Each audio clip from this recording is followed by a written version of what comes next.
All right, Andrew Davis back with you as promised from the bridge. Now we're in the Emergency Operations Center. The man that everybody's talking to these days, Tom Dunn, the emergency manager. Tom, talk to me a little bit timing-wise. This has changed quite a bit since we thought in the last few days. Absolutely. The timing of the storm, once it actually came ashore, it's actually sped up.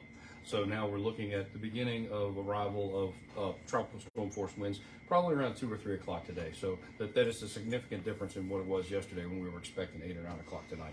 Okay, and we were talking about winds. Let's start there first. You're saying tropical storm force winds because the word hurricane is a lot deeper involved than it used to be. So exactly. So that the arrival of the tropical storm force winds somewhere between 2 o'clock, and that's that you had 34 to 73 mile an hour wind. So anywhere in that range.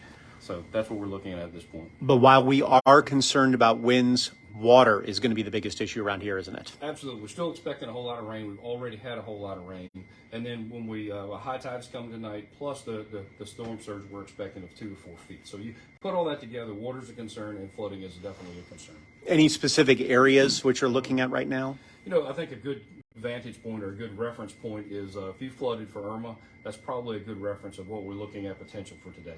Same idea, same levels that we're talking about for Irma? Yes, very close to that, maybe a little bit more. It just depends on where you are and the timing of the storm and what that looks like. Any sense on why the storm has moved as fast as it has? I know you're not a meteorologist, but you can at least give us some sense, I know. No, I think you're coming off the warm waters in the Gulf. It actually gained energy and picked up speed, so that's why it's moving a little bit faster. And that hopefully that'll benefit us with timing and the high tide. Yeah, because it's interesting to see the amount of wind speed they're talking about, but maybe they're not coming in quite as fast too, which is good. So very plausible, yes. And you will be staffed here as much as necessary. Fire rescue, everybody else is out and about, ready to go. Absolutely, we have our emergency operations center staffed. We've got a smaller crew here today, but all the fire stations have extra people in them.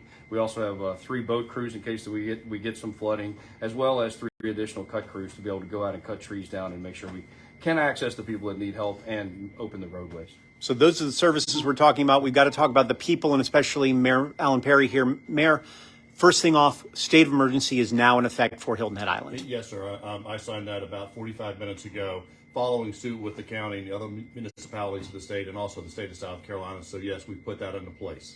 What exactly does that mean for folks on the island, should they understand? What it means is that as the storm comes through, it allows us the opportunity to get additional resources if needed, additional funding if needed. It changes the whole administrative process of the town and the EOC and everything and how they work.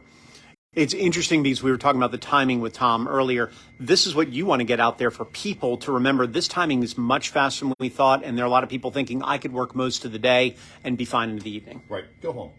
Now's the time to go home, and if you don't have the supplies, stop by, grab some extra water, grab some extra flashlights and batteries and non-perishable foods. We don't know what's going to happen yet, but it's all about making certain that you're taking care of yourself first and your family, because others may need your help as well. Because right now we have no power outages on the island that we know of, or no major power outages right now. The other thing is, we're going to keep saying it because people know the bridge is a dangerous spot, isn't it? Yes, it is. And the state controls the opening and closing of the bridge.